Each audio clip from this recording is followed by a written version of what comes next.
হচ্ছে তারা প্রতিদিন এই বিষয়ে রেলকে জানিয়েছিল 10টা থেকে কি করবেন? রেলকে আপনি জানিয়েছেন, দেখেন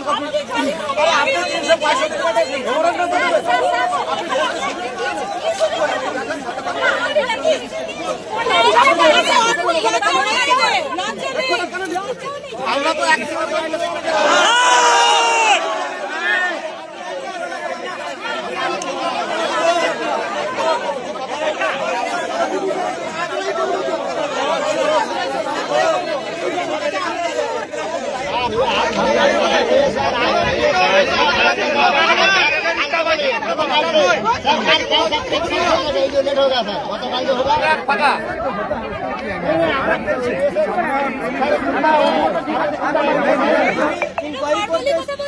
ইনকোয়ারি করতেছি। আপনি রেল লাইনে আমাদের ভাই এসে আপনি বাধা দিচ্ছেন। আপনার ট্রেন যাওয়ার মধ্যে রেল লাইনে ওটা আলাদা ব্যাপার। আপনি